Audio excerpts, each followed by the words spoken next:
अस्सलाम वालेकुम students. Last lecture के अंदर हमने स्टडी किया था करंट को और आज हम स्टडी करने जा रहे हैं एसी सर्किट्स। करंट के लिए हमने फेज एंगल को फेजर डायग्राम के जरिए स्टडी किया था, जिसमें फेज लीड और फेज लैग आया था, उसको हमने समझा था। आज हम एसी सर्किट्स को रीड आउट करते हैं। एसी सर्किट्स क्या होते हैं देख लेते हैं। In DC circuit the basic element is a resistor R. DC circuits के अंदर बेसिक एलिमेंट रेजिस्टर आर होता है।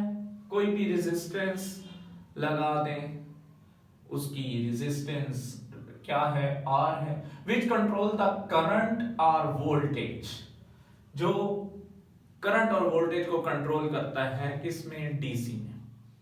डीसी सर्किट्स सिर्फ और सिर्फ करंट की और वोल्टेज को कंट्रोल करने के लिए रेजिस्टर आर लगाया जाता है, जबकि एसी सर्किट्स में रेजिस्टर आर के साथ ऐड किए जाते हैं दो नए सर्किट एलिमेंट्स। वो क्या है आपके पास, एक इंडक्टर है और एक कैपेसिटर है। दोनों को आप लोग स्टडी कर चुके हैं चैप्टर नंबर 12 में और चैप्टर नंबर 15 में। अब हम सर्किट के अंदर जब रेजिस्टर आर के साथ कनेक्ट करते हैं इंडक्टर एल और कैपेसिटर सी, तो इस सूरत में हमारे पास जो करंट फ्लो होगा या करंट किस तरह से कंट्रोल होगी, करंट की शेप क्या होगी एसी की, उनको हमने रीड आउट करना है एसी सर्किट्स में।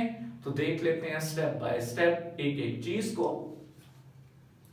तो नेक्स्ट पॉइंट आपके पास क्या आता है, but in AC circuits in addition to resistor R. AC circuits में एडिशन करते हैं किसके साथ, रेजिस्टर आर के साथ, टू न्यू सर्किट एलिमेंट्स, दो नए सर्किट एलिमेंट्स को, इंडक्टर जिसकी इंडक्टेंस एल होगी, कैपेसिटर जिसकी कैपेसिटेंस सी होगी, बिकम रेलिवेंट। तो इस सूरत में सर्किट हमारे पास एक रेलिवेंट सर्किट तश्कील पाता है।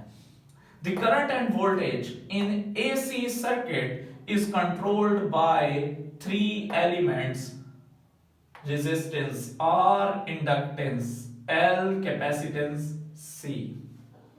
किसी भी AC सर्किट के अंदर हमारे पास जो करंट कंट्रोल होती है और वोल्टेज, वो उसके रिस्पॉन्सिबल तीन सर्किट एलिमेंट्स होते हैं, एक रेजिस्टर आर, इंडक्टर एल और capacitor C.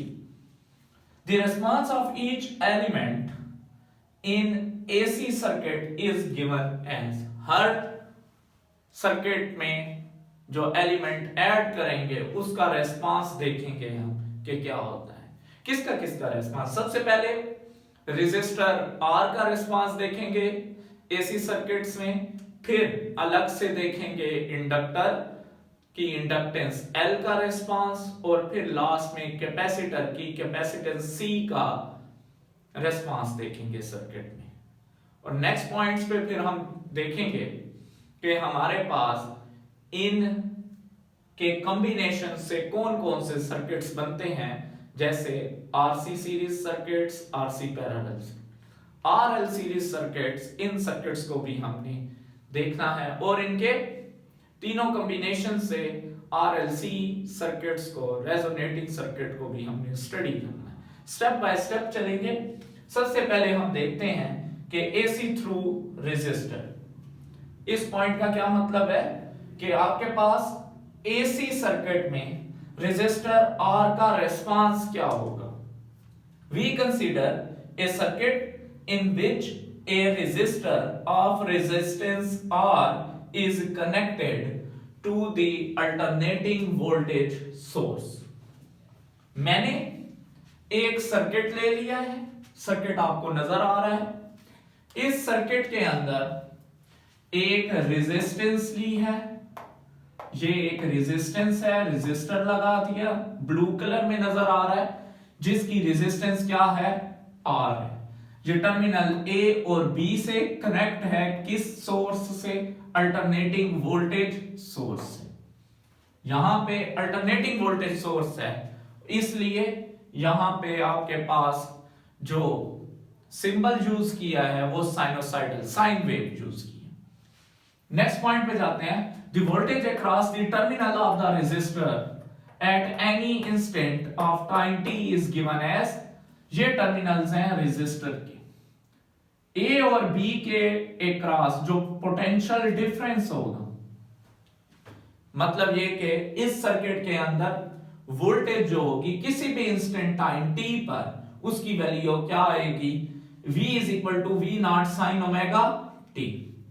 v is the instantaneous voltage, ये आप पहले भी स्टडी कर चुके हैं। Where v not is the maximum voltage, v not maximum voltage है, मैक्सिमम भी आप कह सकते हैं और पीक वोल्टेज भी कह सकते हैं।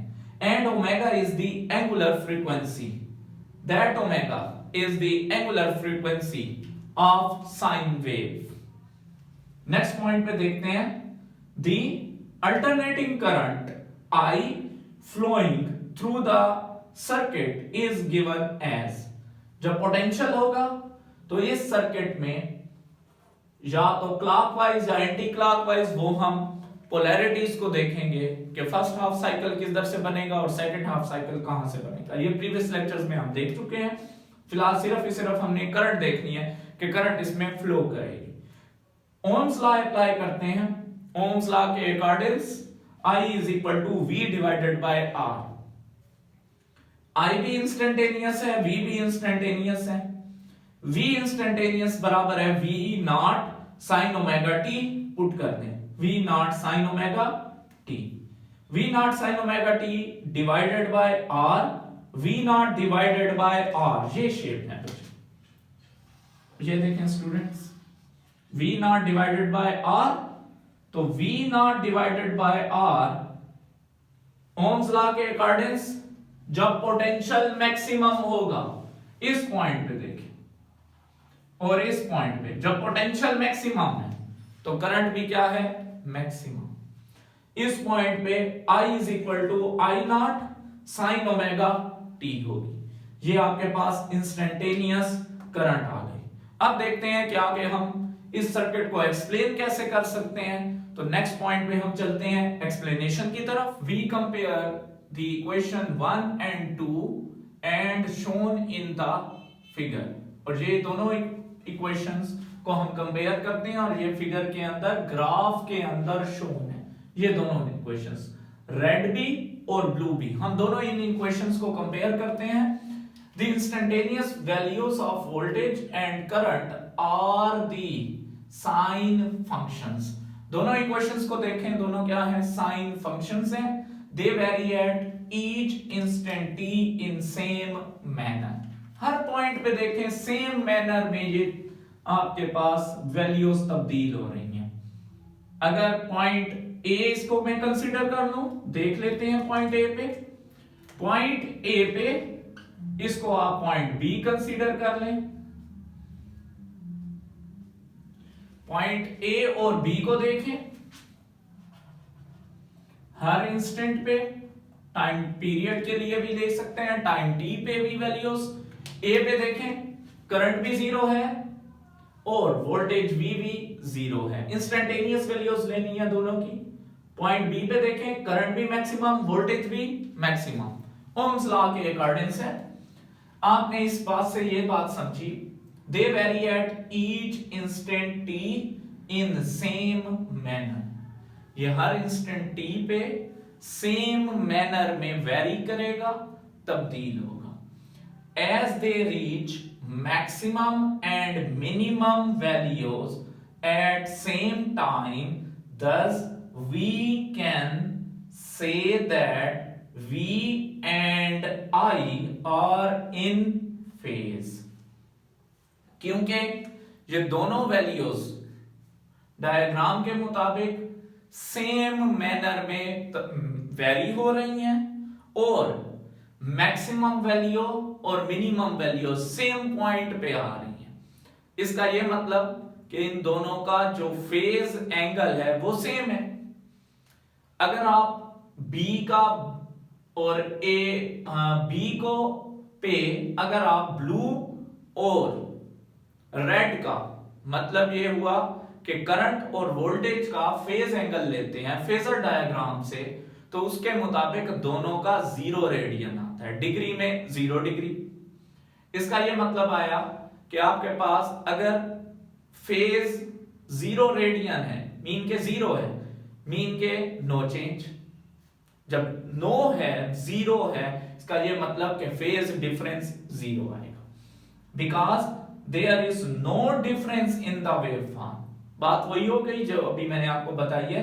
रीजन क्या है कि इनके फेज वेव फॉर्म के फेज एंगल में कोई डिफरेंस नहीं है, जिस वजह से करंट और वोल्टेज दोनों किस में है, फेज में है।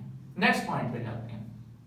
जब करंट A से B तक यहां से फ्लो करेगी थ्रू रेजिस्टर R, तो हम पढ़ चुके हैं कि इस सूरत में पावर लॉस होगी।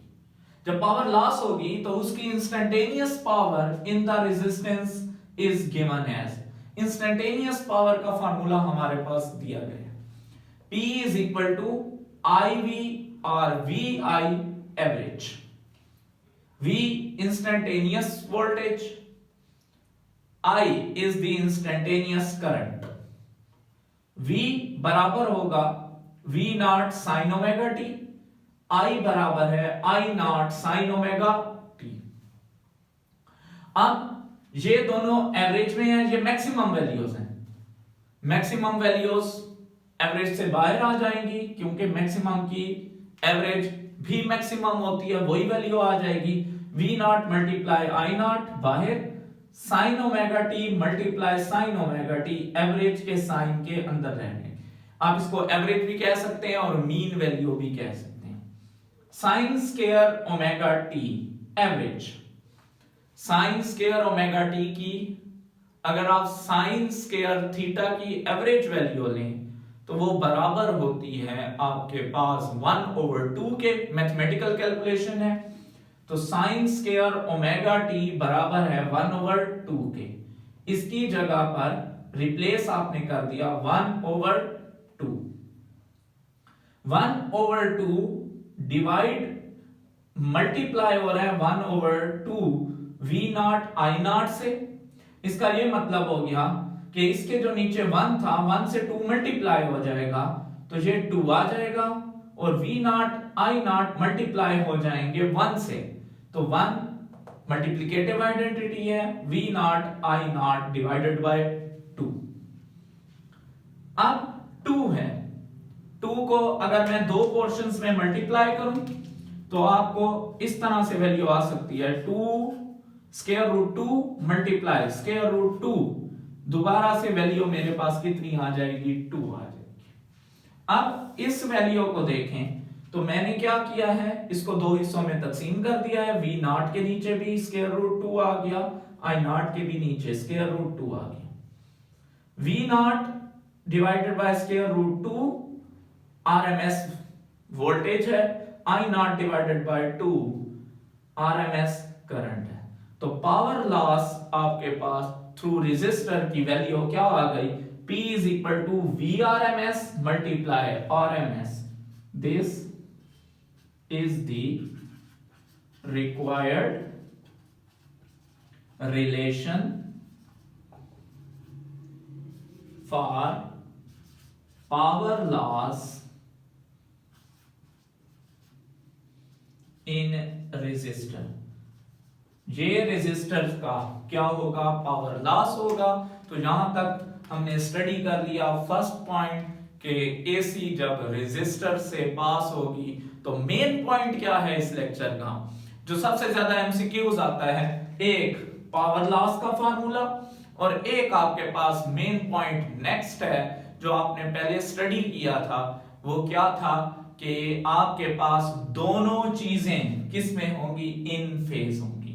बार बार इस पॉइंट पे मैं जोर दे रहा हूं कि आपके पास जब एसी पास होगी थ्रू रेजिस्टर से तो इस सूरत में करंट और वोल्टेज दोनों इन फेज होंगी। ओके, अल्लाह हाफिज।